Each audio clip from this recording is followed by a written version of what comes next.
आइन की golden jubilee मनाने का हक सिर्फ एक जज को है और वो है जस्टिस काजी फायज ईसा साहब। उनको सिर्फ फिक्र है और तो किसी जज को पाकिस्तान की फिक्र है ही नहीं, आइन की फिक्र है ही नहीं। बाकी जजेस के फैसले तो कूड़ेदान में फेंक देने चाहिए। सिर्फ और जस्टिस काजी फायज ईसा साहब को ही पाकिस्तान की फिक्र है। वो कहते हैं कि मेरा सियासत से कोई ताल्लुक नहीं, लेकिन वो अगली फहरिस्त में बैठकर उन्हीं चोरों डकैतों के साथ उनकी बातें सुनते हैं, उनकी तकरीर सुनते हैं और बाद में उन्हीं के साथ मिलकर तकरीर भी करते हैं। आसिफ अली जरदारी साहब जिन्होंने हमेशा अदलिया की मुखालफत की है, अदलिया पर इल्जामात लगाए हैं, लेकिन काजी फायज ईसा साहब उन्हीं के साथ बैठकर उनकी तकरीर को इतने ध्यान से सुनते हैं और बाद में अपनी भी तकरीर करते हैं। वो कहते हैं कि मेरा सियासत से कोई ताल्लुक नहीं है, लेकिन सोशल मीडिया पर ट्रेंड चलाया जाता है कि काजी चोरों का साथी, इंपोर्टेड हुकूमत नामंजूर, आइन हकूक का मुहाफिज है। इसके बाद और ऐसी हरकत के बाद कि जब सुप्रीम कोर्ट और हुकूमत का मैच पड़ा हुआ है, ये दोनों एक दूसरे के आमने सामने हैं, उसी टाइम आने वाला मुस्तकबिल का चीफ जस्टिस जाते हैं पार्लियामेंट में और मुखालफिन के साथ और पीडीएम के साथ, हुकूमत के साथ जाकर बैठते हैं और तकरीर करते हैं और तकरीर सुनते भी हैं। और ऐसे दौर में और ऐसे सिनेरियो में इनकी ये हरकत, और फिर बाद में कहते हैं कि हमारा सियासत से दूर दूर तक कोई ताल्लुक नहीं है।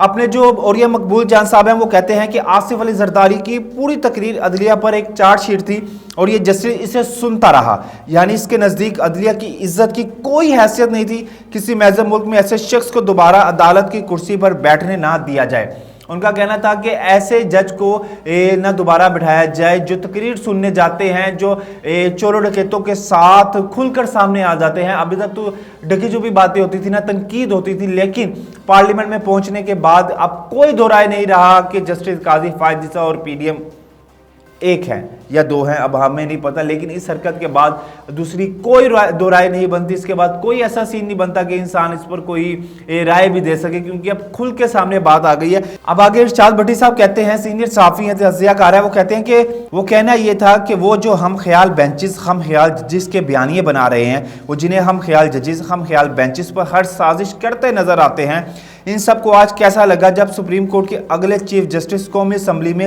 हुकूमती बेंचों पर बैठे नजर आए, और वो भी उन लम्हों में जब हुकूमत बमुकाबला सुप्रीम कोर्ट माहौल है। वही बात जो मैंने पहले आपको कही कि ऐसे हालात में जब सुप्रीम कोर्ट के फैसले को गलत किया जा रहा है, जब सुप्रीम कोर्ट के ऊपर उंगलियां उठाई जा रही हैं, जब सुप्रीम कोर्ट के फैमिली के खिलाफ कोई ऐसी वीडियोस आ रही हैं, ऐसी ऑडियोस लीक होने का धमकियां दी जा रही हैं, और वहाँ पर इस तरह से काजी फायज ईसा साहब का जाकर बैठना और जाकर चोरों डकैतों के साथ बैठना, तो उसके बाद तो सुप्रीम कोर्ट पर और मजीद उंगलियां उठेंगी और ये मुल्क कभी कोई तरक्की की तरफ नहीं जाएगा। अगर ऐसे ही चलता रहा तो पाकिस्तानी अवाम मजीद पिसती रहेगी और न जाने कब तक पिसती रहेगी। इमरान रियाज खान साहब है, वो कहते हैं यही काजी फायज ईसा साहब इस जुडिशल कमीशन को हेड कर रहे थे जिसने जरदारी साहब के दौर में मेमो गेट स्कैंडल पर तहकीकात के बाद इसे हकीकत करार दिया था।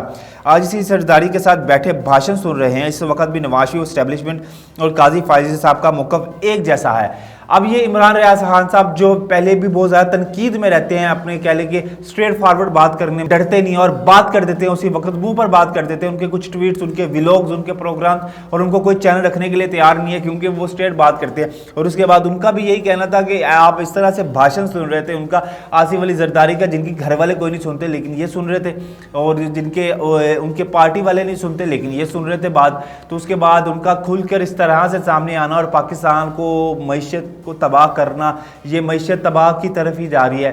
ये पाकिस्तान में एजुकेशन सिस्टम कोई नहीं है, पाकिस्तान के पास अवाम के पास खाने के लिए कुछ नहीं है, पाकिस्तानी मईशत तबाह होती जा रही है। IMF के हम कह लें कि उंगलियों के इशारों पे चल रहे हैं, लेकिन यहाँ चल रही है तो आइन की बालादस्ती चल रही है, आइन के हकूक चल रहे हैं, आइन की फ़िक्र चल रही है, पाकिस्तान की कोई फिक्र नहीं चल रही। जो जजिस ने जो फैसले सुनाए उन पर कितना इम्प्लीमेंट किया जाता है इसका कोई फैसला नहीं किया जाएगा। क्या जो जिन जजिस ने फैसला सुनाया और काजी फायज ईसा साहब, क्या ये आमने सामने होंगे? अब क्या ये एक दूसरे पर, क्या सुप्रीम कोर्ट के जजेस एक दूसरे पर एक दूसरे को बुरा भला कहेंगे या एक दूसरे के खिलाफ तहकीकात करेंगे? इस मुल्क में अगर सुप्रीम कोर्ट अगर एक बेंच पर नहीं है, एक पेज पर नहीं है, तो जो फैसला करेगी, जो जिनके दर पर जाके इंसाफ मिलता है, जिनके दर पर लोग वाबस्ता होते हैं, कुछ उम्मीदें वाबस्ता करके बैठे होते हैं, वो कहते हैं कि हमें इस दर से इंसाफ मिलेगा। अगर वहाँ भी इतना इख्तलाफ पाया जाएगा वहाँ के जजेस में, तो आम आवाम कहाँ जाएगी? इंशाल्लाह आपसे बहुत जल्द मुलाकात होगी।